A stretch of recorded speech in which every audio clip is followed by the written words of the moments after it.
आज हम बात करेंगे खुद को पावर स्टार कहने वाले पवन सिंह।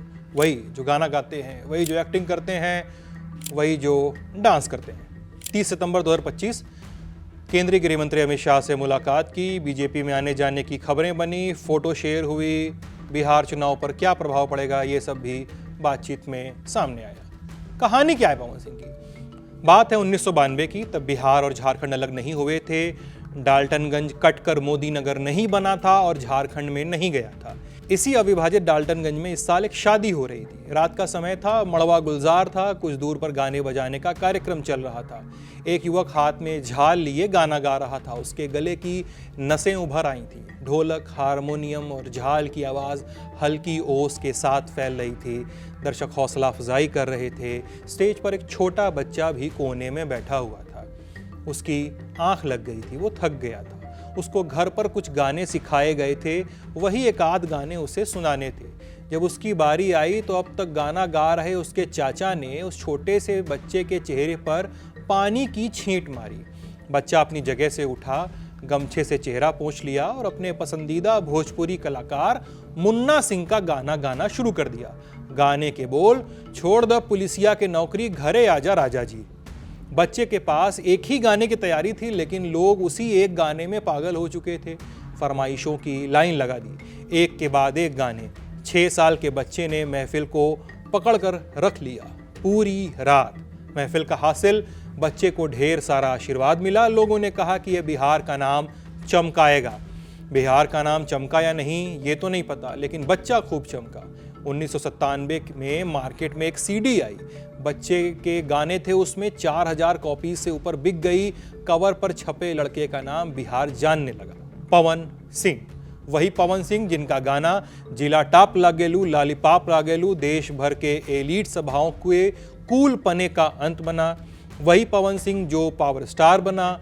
वही पवन सिंह जिसकी खेसारी से अदावत हुई, दोस्ती भी हुई और सजके सवरके पर दोनों ने डांस भिड़ा दिया, वीडियो मीम बन गया। शुरुआत कैसे हुई पवन सिंह की? 5 जनवरी 1986 बंगाल की राजधानी कलकत्ता में जन्म हुआ। पिता रमाशंकर सिंह वैसे तो आरा के रहने वाले थे, लेकिन तब के अधिकांश बिहार के बाशिंदों की तरह उनका काम और जीवन उन्हें कलकत्ता ले आया था।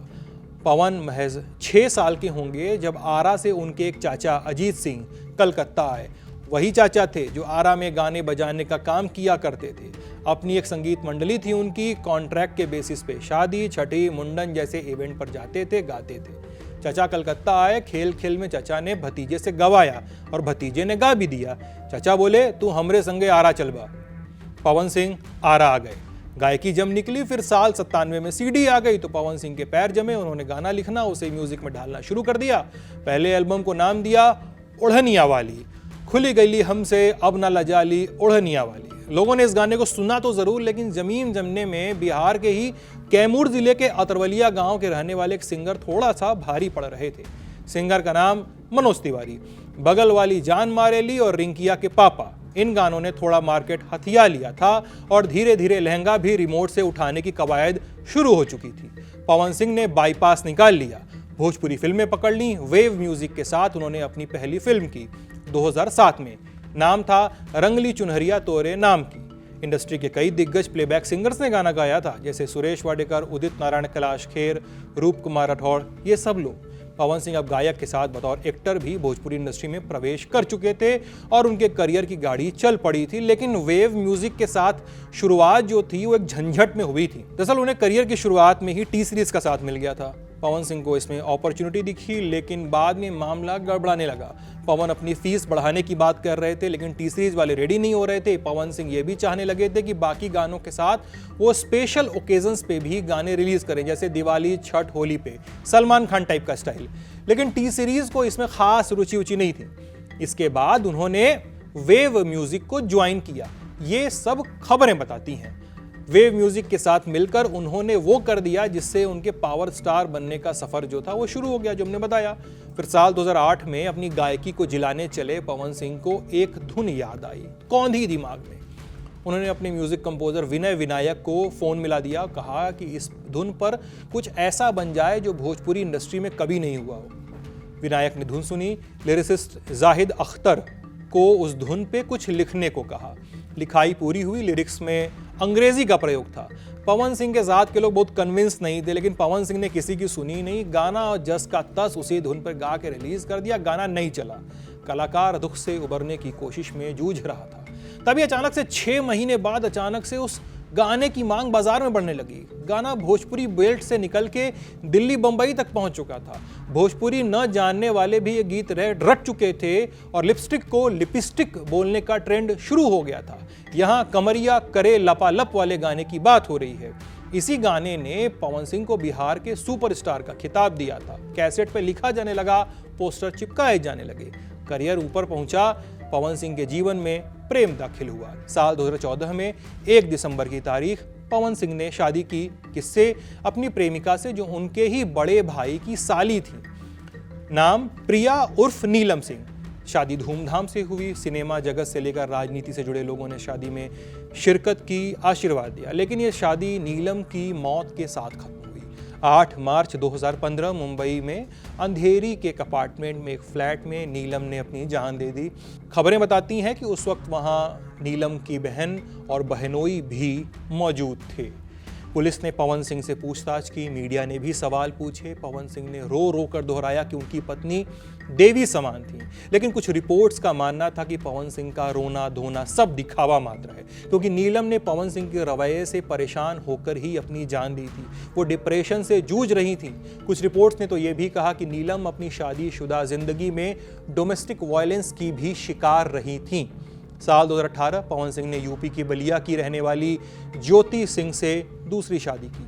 शादी को 4 साल ही होने को चले थे कि दोबारा सब तहस नहस हुआ। ज्योति सिंह ने साल 2022 में बलिया में एक FIR दर्ज करवाई। उसमें पवन सिंह और पवन सिंह के परिवार के खिलाफ मेंटल हरासमेंट, रंगरूप के लिए प्रताड़ित करना, दहेज उत्पीड़न, 50 लाख रुपए लेना और जबरदस्ती गर्भपात करवाने से लेकर जान देने के लिए उकसाने तक के आरोप शामिल थे।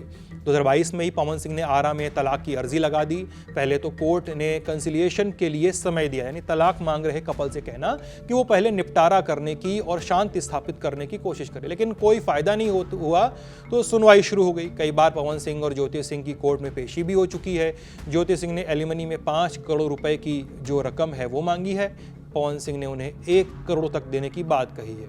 आप खबरें खंगालेंगे तो ये सब मिलेगा, लेकिन ज्योति सिंह ने इस पर हामी नहीं भरी है और यही वजह है कि केस भी अभी तक कोर्ट में लंबित है। हाल ही में पवन सिंह की एक और कंट्रोवर्सी के बाद ज्योति सिंह ने उन पर सोशल मीडिया में पोस्ट लिखा था। आपको ध्यान होगा कि हाल में पवन सिंह का एक वीडियो वायरल हुआ था। लखनऊ के कार्यक्रम में अपनी को स्टार अंजलि राघव को पवन सिंह ने इनअप्रोप्रिएट तरीके से छुआ था। उनकी कमर पर हाथ लगाते हुए पवन सिंह के बोल थे कि कुछ लगा हुआ है। लोगों ने पवन सिंह की इस बेशर्म हरकत की निंदा की। अंजलि राघव ने भी अपने वीडियो को सोशल मीडिया पे शेयर किया, एक वीडियो बनाकर साफ कहा उसमें कि पवन सिंह ने उस इवेंट में जो भी किया वो उन्हें और उनके साथ के लोगों को बुरा लगा। पवन सिंह ने माफ़ी मांगी इस पे। हालांकि इसी मामले पर पवन सिंह की दूसरी पत्नी ज्योति सिंह का पोस्ट सामने आया, जो हमने कुछ देर पहले बताया। ज्योति ने कहा कि पवन सिंह की ऐसी हरकतों की वजह से उन्हें और उनके भी माँ बाप को शर्मिंदगी झेलनी पड़ी है। ये भी कहा कि पवन सिंह सिर्फ चुनाव के नाम पर उनके साथ जबरदस्ती रहने की कोशिश करते रहे। उन्हें ऐसा नहीं करना चाहिए था, क्योंकि अगर वो उनकी पत्नी की बनने लायक ही नहीं थी तो उनसे शादी ही उन्होंने क्यों की। ज्योति सिंह से बिगड़ते रिश्तों के बीच पवन सिंह का नाम जुड़ा भोजपुरी एक्ट्रेस अक्षरा सिंह के साथ।